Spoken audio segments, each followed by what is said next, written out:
Hello বন্ধুরা, কেমন আছো সবাই? এই মাম্মাস বয় পেজ থেকে তোমাদের ছোট্ট সাবা বলছি।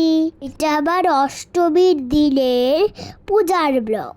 সকালে ঘুম থেকে উঠে স্টার্ট করে রেডি হয়ে গেলাম। সব সময় আমি অষ্টমীর পূজাতে পাঞ্জাবি পরতে খুব বেশি পছন্দ করি। আজকে পরেছিলাম সাদা ধুতি, হলুদ পাঞ্জাবি। আর পরে চলে গেলাম সেন্ট্রাল ওমেন্স কলেজে অঞ্জলি দেওয়ার জন্য। গিয়ে দেখি একবার অঞ্জলি হয়ে গেছে। আমি সেকেন্ড ব্যাচে অঞ্জলি দিলাম। তারপরে সেখান থেকে প্রসাদ নিয়ে বাসায় ফিরলাম।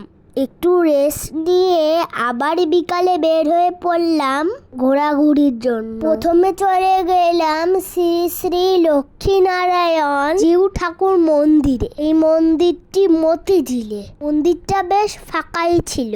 এই সুযোগে আমি বেশ কিছু ছবি আর ভিডিও করে ফেললাম। পর সেখান থেকে আমরা চলে গেলাম নাথ বাবার মন্দিরে। সেখানে গিয়ে মাকে দর্শন করলাম, প্রসাদ পেলাম। মন্দিরটি কি সুন্দর করে সাজানো ছিল। নাথ বাবার মন্দিরে আমি বেশ কিছুক্ষণই ছিলাম। জোরে কয়টা দিন বেশ গরম পড়েছিল। তারপর সেখান থেকে হেঁটে হেঁটে চলে গেলাম পাশের শিব মন্দিরে। এখানকার প্রতিমাটা খুব সুন্দর করেছিল। আমি গিয়ে দেখি ওখানে নাচের প্রতিযোগিতা হচ্ছে। আমি একটা নাচ দেখে নারিন্দার ভিতরে চলে গেলাম। এখানে বেশ কয়েকটা পূজা হচ্ছিল। আমি অষ্টমীর দিনে 10টা প্রতিমা দেখছি। পাশে অনেক মেলা বসেছিল, অনেক সুন্দর করে লাইটিং করেছিল। আসলে রাতেই বেশি পূজা দেখতে ভালো লাগে। আমি বেশ কয়েকটা মন্দির থেকে চুরি প্রসাদও পেয়েছিলাম।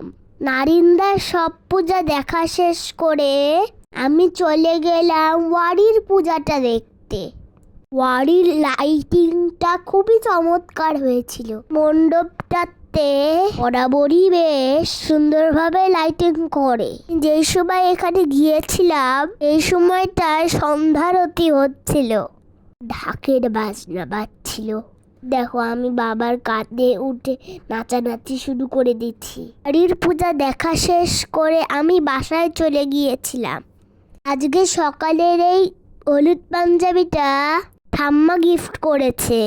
বিকালের ড্রেসটা আমার ফুল দাদু গিফট করেছে।